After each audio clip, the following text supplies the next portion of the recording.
Hello everyone, welcome to commerce legacy. आज की जो हमारी टॉपिक है वो है debit and credit concept as modern approach and journal entry. तो इससे पहले मॉडर्न अप्रोच में हम कैसे डेबिट और क्रेडिट करते हैं ये तो हमने सीख लिया। अब उसे जर्नल एंट्री में कैसे प्रेजेंट करेंगे और किस अकाउंट को कब डेबिट करेंगे कब क्रेडिट करेंगे, इसके कंसेप्ट को हमें सीखना है। तो जर्नल एंट्री क्या होता है? तो जर्नल एंट्री जो डबल बुक कीपिंग सिस्टम है, डबल अकाउंटिंग सिस्टम है, उसका सबसे बेस है कि फाइनेंशियल ट्रांजेक्शन को फर्स्ट टाइम जो रिकॉर्ड किया जाता है, तो जो पहला स्टेप है that is journal entry. So journal entry is the first step in the accounting cycle that help you record financial transaction as and when required. वही पहला है और ये फाइनेंशियल ट्रांजेक्शन को ही रिकॉर्ड करता है, क्योंकि हम सब जानते हैं कि in accounting we have to record only financial transaction. Journal entry is the process of recording business transactions in your financial book. Journal entry work as a double entry bookkeeping system where you make a minimum of 2 entries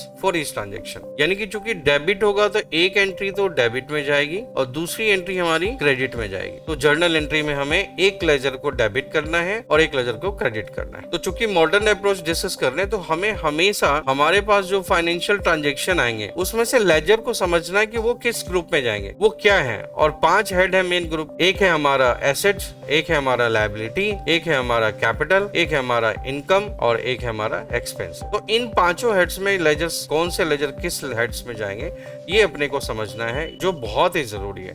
अगर मैं heads को समझ लूंगा तो मैं फिर easily उसे debit करूंगा या क्रेडिट करूंगा। Like we have a capital account, तो हमें ये समझना है कि कैपिटल अकाउंट किस ग्रुप में जाएगा, तो कैपिटल में जाएगा। Furniture, what is furniture? तो फर्नीचर क्या होता है? एसेट्स होता है। तो ये अपने को नॉलेज होना चाहिए। हम ऑलरेडी डिस्कस कर चुके हैं कि एसेट्स क्या होता है, कैपिटल क्या होता है, एक्सपेंसेस क्या होते हैं, इनकम क्या होता है, गेन क्या होता है। तो अपने को ये लेजर्स पे ध्यान देना है कि हेड्स पे सही हो। जैसे सैलरी है, सैलरी इज एक्सपेंसेस, तो एक्सपेंस में गया। क्रेडिटर कौन होता है? जिनसे हम क्रेडिट पे गुड्स परचेज करते हैं, उधार में खरीदते हैं, तो वो क्रेडिटर हो गया, तो वो लायबिलिटी होती है। बैंक अकाउंट वो हमारे लिए क्या है? एसेट है। ट्रेडमार्क एसेट है। Commission received is income. Discount हमने अलाउ किया तो discount allows is expenditure. Drawing account is a part of capital, क्योंकि when owner withdrawal fund from company is drawings. तो कैपिटल नेचर का ही है, बस वो नेगेटिव कैपिटल है, यानी कि कैपिटल की वैल्यू कम हो रही है। Then again stock is asset. Cash क्या होता है? एसेट होता है। डेटर, जिनको हम क्रेडिट पे गुड्स सेल करते हैं, तो डेटर हमारे लिए क्या हो गया? एसेट हो गया। कंप्यूटर क्या होता है? एसेट होता है। तो हमें ये सारे नेचर समझने हैं और फिर देखना है कि कब ये डेबिट होंगे कब क्रेडिट होंगे। Now concept of debit, credit and post in journal. To understand how a journal entry is made, let us consider a transaction and record the journal entry. तो most important things in every financial transaction we have 2 account affected. तो सबसे पहले तो हमें ये देखना है कि कौन से 2 अकाउंट हमारे अफेक्ट हो रहे हैं। Then which account is to be debited and which account is to be credited by the same amount. In every financial transaction we have 2 accounts और उन accounts को हमें डेबिट करना है या क्रेडिट करना है। Now we have example, एक सिंपल एग्जांपल लिया है कि परचेज फर्नीचर फॉर कैश ₹20,000। हमने एक फर्नीचर परचेज किया है कैश में 20,000 रुपए का। तो सबसे पहले हमें क्या करना है? 2 लेजर ढूंढने कि इनमें कौन कौन से वो लेजर है। तो एक तो है फर्नीचर और दूसरा क्या है? कैश। तो सबसे इंपॉर्टेंट तो ये है कि हमें फाइनेंशियल ट्रांजेक्शन में लेजर ढूंढने, अकाउंट ढूंढने। अब उन अकाउंट्स को हमें उस नेचर में ढूंढना है कि वो किस नेचर का है, या तो वो एसेट होगा या लायबिलिटी होगा या कैपिटल होगा या इनकम होगा या एक्सपेंस होगा। तो फर्नीचर भी क्या होता है? एसेट है। और कैश भी क्या है? एसेट है। तो दोनों ही लेजर हमारे लिए क्या है? एसेट है। यहाँ लेजर का मतलब सिर्फ अकाउंट से है कि क्या अकाउंट है। अब हमें ये पता चल गया कि बोथ लेजर आर एसेट। फिर हमें देखना है कि परचेज फर्नीचर, अगर हमने फर्नीचर खरीदा है तो मेरे पास फर्नीचर आ रहा है, वी रिसीव द फर्नीचर। तो यानी कि एसेट्स क्या हो रहा है? इंक्रीज हो रहा है। एसेट्स क्या हो गया? इंक्रीज हो गया। And when asset increase it's debited, उसे डेबिट करना है। Again cash is also asset, but when we purchase, हमने खरीदा तो हमें क्या करना पड़ेगा? कैश पे करना पड़ रहा है। तो यानी कि एक तरह से कैश कम हो रहा है, हमारा एसेट कम हो रहा है। तो एसेट जब डिक्रीज होता है, यानी कि ये नेचर क्या हो गया? डिक्रीज का हो गया। और एसेट जब डिक्रीज होता है तो वो क्रेडिट होता है। तो 20,000 से हमने क्रेडिट कर दिया। तो पहले तो हमें ये नेचर समझना है कि किस नेचर में वो इंक्रीज हो रहा है या डिक्रीज हो रहा है, फिर हम उसे उसके हिसाब से एसेट करेंगे, डेबिट करेंगे या क्रेडिट करेंगे। After that we have a format of journal entry. एक ये प्री डिफाइंड जर्नल एंट्री का फॉर्मेट है जिसमें सबसे पहले डेट होता है। आफ्टर दैट अकाउंट्स नेम जिसे हम डेबिट क्रेडिट करते हैं। और एक यहाँ पे LF होता है, लेजर फोलियो, क्योंकि जब मैनुअल अकाउंटिंग होती थी तो एक लिंक शो करना होता है फाइंड आउट करने के लिए कि जब वो जर्नल एंट्री को चेक कर रहा है तो उसे पता रहेगा कि ये जर्नल एंट्री पर्टिकुलर लेजर यानी कि पर्टिकुलर अकाउंट के फोलियो यानी कि उस पेज नंबर से ये लिंक्ड होगा, तो वो यहाँ पे मेंशन होता था। आजकल कंप्यूटराइज अकाउंटिंग में जब हम एंट्री पास करते हैं तो वाउचर नंबर से ऑलरेडी लिंक रहता है। तो LF एक ऑप्शन था। फिर हमें डेबिट अमाउंट यहाँ पे शो करना है और क्रेडिट अकाउंट शो करना है।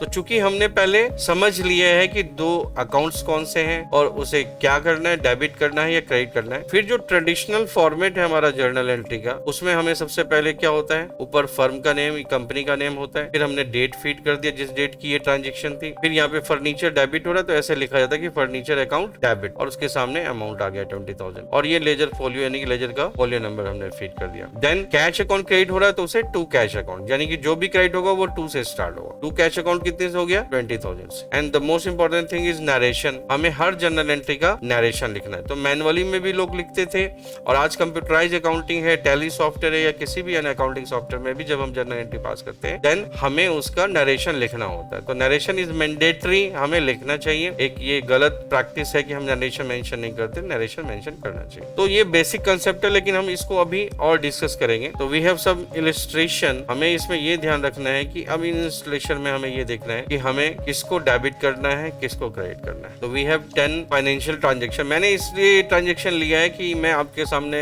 शो करूं और प्रैक्टिस के रूप में हमें पता चले कि कब कौन से नेचर से डेबिट होगा या क्रेडिट होगा। So number one mister Ram and company. एक कंपनी है राम एंड कंपनी और वो प्रोप्राइटरशिप फर्म है। याद रखेंगे इंडिया में बिजनेस करने के भी बहुत अलग अलग तरीके हैं, proprietorship, partnership, company, trust, firm. तो ये सब हम लोग आगे सीखेंगे। अभी 2-3 चीजें आप ध्यान रखेंगे कि इंडिविजुअली कोई बिजनेस करता है तो उसे हम प्रोप्राइटर कहते हैं और अगर 2 या 2 से ज्यादा आदमी मिलकर बिजनेस करते हैं तो that is called partnership firm. And third one is company. आप इतना सिंपली समझो कि जिनके नाम के आगे प्राइवेट लिमिटेड या लिमिटेड होगा तो that is private or limited, that is company account. इस तरह से हम इसे मेंशन करेंगे। So mister Ram is a proprietor और उसने बिजनेस शुरू किया है और बिजनेस के लिए उसने क्या किया है, अपने बैंक में यानी कि फर्म के बैंक में उसने 2,50,000 के रूप में कैपिटल इंट्रोड्यूस यानी कि बिजनेस में पैसा लगाया। तो whenever owner introduce fund in business में पैसा लगाएगा तो हमारा पहला क्या होगा, अकाउंट्स क्या आएगा, कैपिटल अकाउंट। तो आप इसे कैपिटल अकाउंट लिखें या इसके नाम के आगे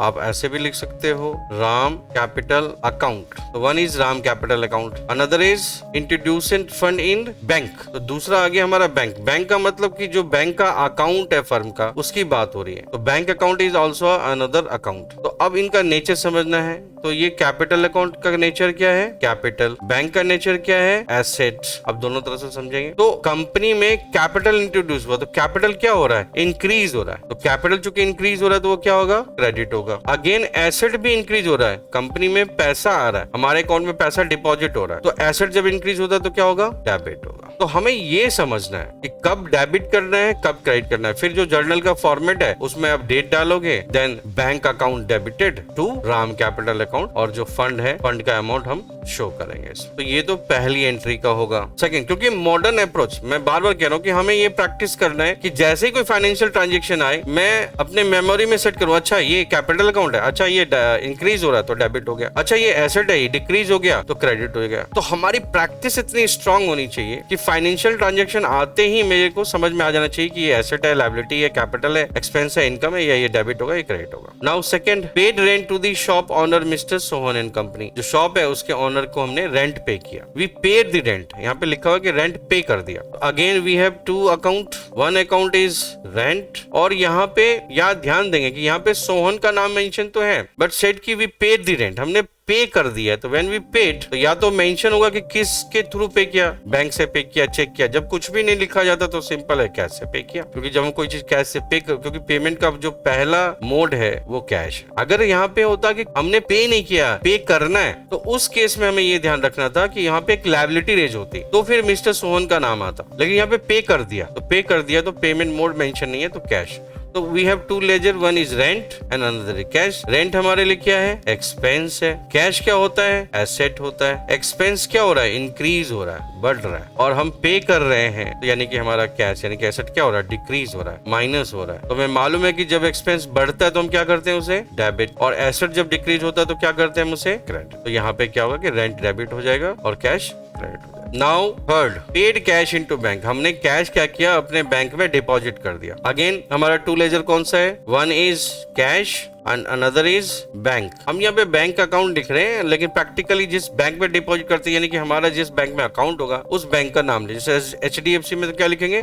HDFC बैंक। ICICI में तो ICICI, SBI तो SBI। Again cash is what? Cash is asset, bank is also asset. अब यहाँ पे क्या है कि कैश डिपॉजिट हो रहा है, यानी कि हमारे बैंक में पैसा जा रहा है। तो यहाँ पे कैश बढ़ रहा है, घट रहा है? तो कैश डिक्रीज हो रहा है, क्योंकि हमारे यहाँ से कैश बैंक में जा रहा है। तो एसेट यहाँ पे क्या हो रहा है? डिक्रीज हो रहा है। जबकि बैंक में पैसा आ रहा है, तो यहाँ पे क्या हो रहा है? एसेट इंक्रीज हो रहा है। तो जब एसेट इंक्रीज होता है तो क्या होता है? डेबिट। और जब एसेट डिक्रीज होगा तो क्या होगा? क्रेडिट। अब यानी कि इसकी जनरल एंट्री क्या होगी? Bank account debit to cash account, क्योंकि हमने कैश बैंक में डिपॉजिट कर दिया। Clear? Now next one is bought good for cash ₹20,000 from MS Jain and company. हमने गुड्स परचेज किया। किससे? जैन एंड कंपनी से। Again we have two ledger. याद रखेंगे गुड्स परचेज के, यहाँ पे कोई नाम मेंशन नहीं है। तो बिजनेस में जिस गुड्स को हम परचेज करते हैं सेल के लिए, यानी goods are in for sale purpose, उसे क्या कहते हैं? परचेज। तो यहाँ पे एक लेजर आएगा परचेज अकाउंट, एंड यहाँ पे मेंशन है कि हमने जैन से कैश में खरीद लिया। Again we said we make the payment. तो जब पेमेंट कर दिया तो हमारे हैंड से क्या हो रहा है? कैश जा रहा है। तो दूसरा हमारा लेजर क्या हो जाएगा? Cash account. Now purchase is what? Expense.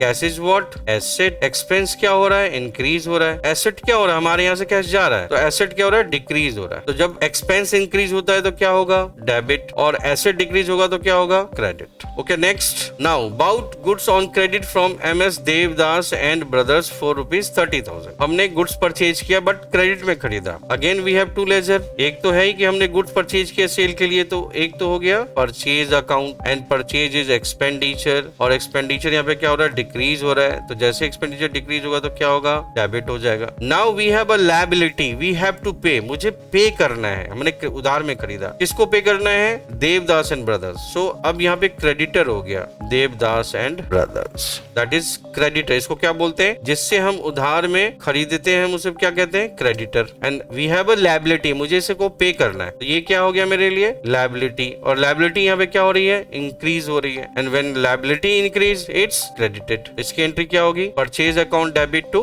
Devdas and brothers. Next, sold good for cash. हमने गुड्स जो परचेज किया था उसे हमने कैश में सेल किया। तो when sold goods to cash to mister Mohan. तो अब यहाँ पे बता दिया कि सेल कर दिया हमने कैश में। तो one ledger is sale, another is cash. Sale is income and cash is what? Cash is our asset. Income हो रहा है यानी कि इनकम इंक्रीज हो रहा है, और कैश भी इंक्रीज हो रहा है। तो इनकम जब इंक्रीज होता है तो हम इसे क्या करते हैं? क्रेडिट। और एसेट जब इंक्रीज होता है तो उसे हम क्या करते हैं? डेबिट। इसकी एंट्री क्या होगी? Cash account debit to sale account. Next, bought machinery from mister Suresh Mac solution and paid by cheque. अब यहाँ पे भी क्या हो गया कि पेमेंट हो गया, हमने पे कर दिया, और यहाँ पे मेंशन किया है कि मशीनरी खरीदा। मतलब मींस ये वो गुड्स नहीं है जिसे हम सेल करेंगे, तो ये हमारे लिए क्या है? एसेट, फिक्स एसेट्स इसे कहते हैं। तो one ledger is machinery, second ledger is pay through bank, तो बैंक अकाउंट चेक से पेमेंट करी। नाउ बोथ आर एसेट, ये भी एसेट है और ये भी एसेट। बस हो क्या रहा है? बैंक से पैसा जा रहा है, तो एक तरफ ये एसेट डिक्रीज हो रहा है और दूसरी तरफ हमारे कंपनी में मशीन आ रही है, तो एसेट इंक्रीज हो रहा है। तो when asset increase it's debited, when asset decrease it's credited. इस तरह से एंट्री होगी। Now next, sold goods on credit to mister Narayan. मैंने नारायण को, कंपनी ने नारायण को गुड्स सोल्ड किया है क्रेडिट पे, यानी कि उधार पे।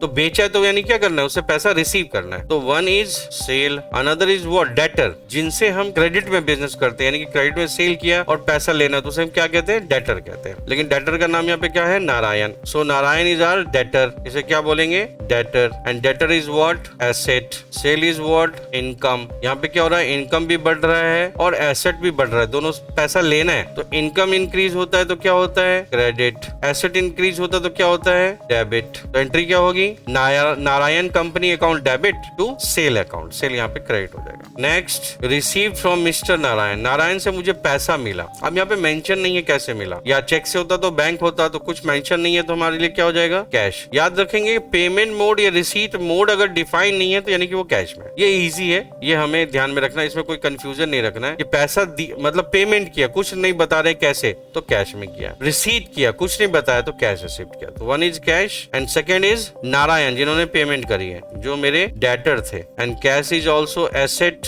Narayan is also asset. अब यहाँ पे क्या है, कैश रिसीव हो रहा है, कैश होगा, बट नेचर सेम है अगर हम ठीक से अकाउंट को समझेंगे तो कैश हमने रिसीव किया तो कैश इज एसेट, और एसेट इंक्रीज हो रहा है, और एसेट जब बढ़ता है तो क्या होगा, debit. Again commission is what, commission is income, और ये भी इंक्रीज हो रहा है। एंड व्हेन इनकम इंक्रीज तो ये क्या होगा, क्रेडिट। तो इसकी एंट्री क्या हो जाएगी, cash account debit to commission है। सो इस क्लास में हमें यही डिस्कस करना था, समझना था कि हमें जर्नल एंट्री एज पर मॉडर्न अप्रोच सीखना है, और जो काफी प्रैक्टिस करेंगे तो काफी इजी हो जाएगा। क्या है कि जो ट्रेडिशनल अप्रोच था हमारा गोल्डन रूल, पर्सनल या नॉमिनल, वो भी सही है, उसके भी कंसेप्ट है, लेकिन मॉडर्न अप्रोच काफी इजीली समझ में आता है, और जितनी ज्यादा प्रैक्टिस करेंगे वो आपको बेटर समझ में आएगा। आई होप कि मैंने 10 क्वेश्चन अगर सॉल्व किए हैं तो आपको अगर अच्छा अकाउंटेंट बनना है, एक्सपर्ट अकाउंटेंट बनना है, तो आप 100, 200, 500 की प्रैक्टिस करो जर्नल एंट्री की। जितनी ज्यादा आप जर्नल एंट्री की प्रैक्टिस करोगे आपका कॉन्फिडेंस बढ़ेगा, डेबिट क्रेडिट के कंसेप्ट को समझ में आएगा, और आप एक अच्छे अकाउंटेंट बन सकते हैं। थैंक यू सो मच आज की क्लास के लिए।